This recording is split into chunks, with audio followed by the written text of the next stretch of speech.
Perezida Lukashenko wa Belarus yamaze gutangaza urupfu rw'abanya-Belarus 20 bari mu itsinda ryigometse ku butegetsi bwe bagiye gufasha ingabo za Ukraine ku kibuga cy'imirwano ku butaka bwa Ukraine. Bakaba barashweho ibisasu bikomeye n'ingabo za Belarus zifatanyije n'ingabo z'Uburusiya. Ni mu mirwano yari ikomeye yari kubera mu gace ka Lysychansk. Ni mu gihe kandi ku rundi ruhande umwe mu basirikare bafite ipeti rya majoro mu gisirikare cy'ingabo za Ukraine akomeje gushyirwaho igitutu cyo ku rwego rwo hejuru n'ingabo ze z'igihugu cya Ukraine, bamubaza impamvu habayeho gutangaza amakuru atariyo bavuga neza ko ikirwa cya Snake Island ingabo za Ukraine ngo zagifashe basubije inyuma ingabo z'Uburusiya, bigatuma ingabo z'Uburusiya zifata umwanzuro wo kurasa ibisasu bikomeye byo mu bwoko bwa phosphorus bombs kuri iki kirwa cya Snake Island, bigatuma hafi abasirikare barenga 68 bahita bahata ubuzima. Ibintu bitashimishije habe na gato y'abasirikare bari kuri iki kirwa nyuma yuko bamenye amakuru yuko kwigamba gukabije kw'igisirikare cyabo ndetse n'abayobozi babayoboye aricyo cyatumye Uburusiya bufata umwanzuro wo kugaruka bagatera ibisasu byo kuri uru rwego rwo hejuru kuri iki kirwa cya Snake Island, bigatuma bagenzi be inshuti z'akadasohoka birirwanaga azihatakariza ubuzima. Hambahaye ikaze ku murongo mugari w'amakuru akomeye muri politiki ya imbere mu gihugu, hanze yacyo ndetse no mu mahanga, aho tuyabagezaho 5 kuri 5. So if it's your first time, please hit subscribe button and leave comment down below. Nibyo Perezida Lukashenko yamaze gutangaza urupfu rw'aba-Belarus 20 bigometse ku butegetsi bwe, maze bagafata umwanzuro wo kwambuka igihugu cya Belarus bakajya ku butaka bwa Ukraine ngo kujya guhereza umusadi igihugu cya Ukraine mu rwego rwo gukomeza guhangana na Perezida Lukashenko. Ariko ibi bikaba ari ibintu bitakomeje kugenda bibagwa neza kuko Perezida Lukashenko na Perezida Vladimir Putin bahise bakusanyiriza iryo tsinda ryambutse umupaka rikajya ku butaka bwa Ukraine kujya gufasha ingabo za Ukraine nk'abanzi b'igihugu cy'Uburusiya ndetse na Belarus muri rusange, maze bigatuma bamemeza neza ko bakwiye kujya bagabwaho ibitero kandi simusiga nta mbabazi zirimo, kuko ngo batakira abanyenegihugu b'aba Belarus ngo ahubwo ari abanzi b'igihugu. Mu magambo Perezida Lukashenko wa Belarus yatangaje yagize ati: murabizi neza hariya muri Ukraine hari bataliyoni izwi ku izina rya Paul yitiriwe Karatsinkov, kandi aba ni bamwe mu bahunze igihugu cyacu batavuga rumwe n'ubutegetsi bwacu ngo bahisemo kujya kuduhiba abajya kurwana ku ruhande rw'ingabo za Ukraine. Kuva icyo gihe bahise baba abanzi ba Perezida Vladimir Putin n'Uburusiya muri rusange, kuko n'ubundi bahoze ari abanzi b'igihugu cyacu cya Belarus. Ku ikubitiro dufite amakuru ko haje abasirikare bagera kuri 67 baje gutanga umusada ku ruhande rw'ingabo za Ukraine. Gusa nzi neza ko bitakomeje kubahira. Muri abo 67 tuzi neza ko hari undi mubare wakomeje kugenda wisuka ku butaka bwa Ukraine ngo baje guhanganira natwe ku kibuga cy'imirwano, ariko barabizi neza dufite igisirikare gikomeye, ni nacyo gituma bahunga igihugu cyacu bakaza kurwanira ku butaka bwa Ukraine.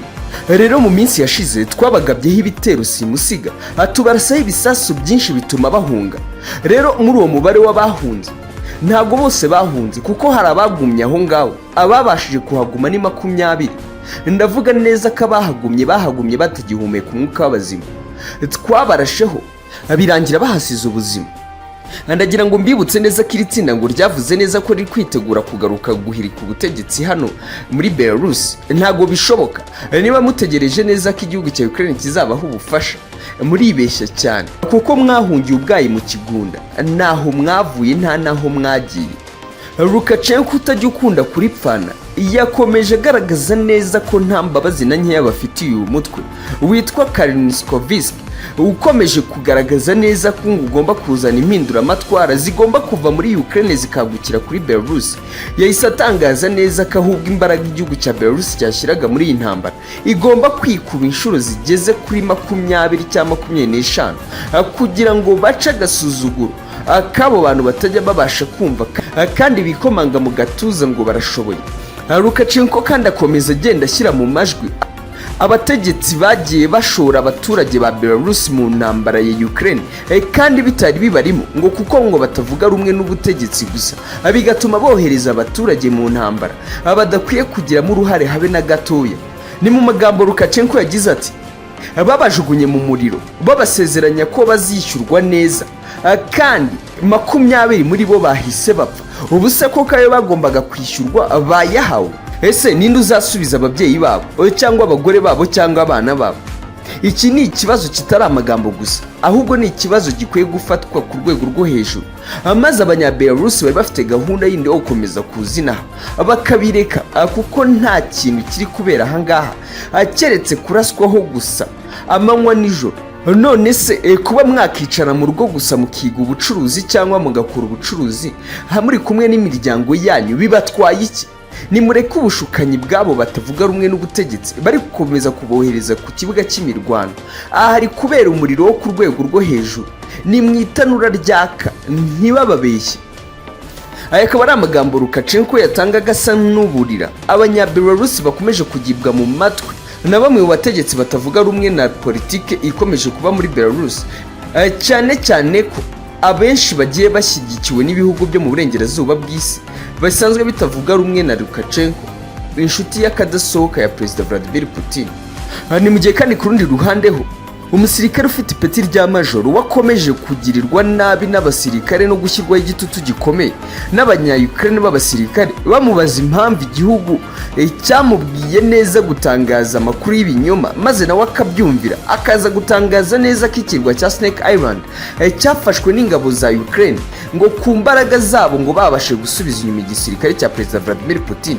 Ibi byaje gutuma umuvugizi w'igisirikare cy'Uburusiya ndetse na general uyoboye ibikorwa bidasanzwe biri hafi y'icyo kirwa cya Snake Island bafata umwanzuro wo kohereza indege zabo z'indwanyi zigasuka ibisasu bya phosphorus bombs kuri iki kirwa cya Snake Island, bikaza gutuma abasirikare barenga 60 na bangahe bapfira kuri iki kirwa.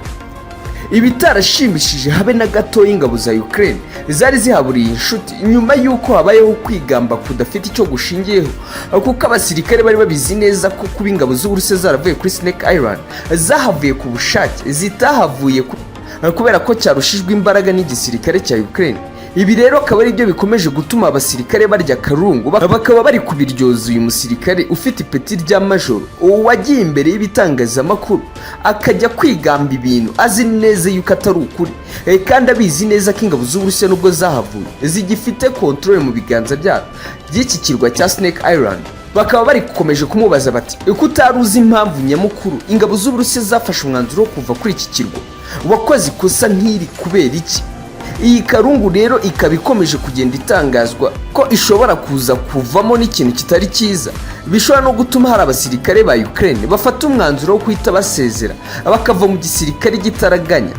Ibi bikaba biri gutuma Perezida Volodymyr Zelensky wa Ukraine atekereza kabiri no gutuma agomba kohereza ikintu gishobora kuba cyahosha umwuka mubi ukomeje kugaragara muri aka gace, kuko ngo bitari ibyo uyu mwuka mubi ushobora kuzakwirakwira no mu bindi bice, bigatuma habaho kwivumbura kudasanzwe kwa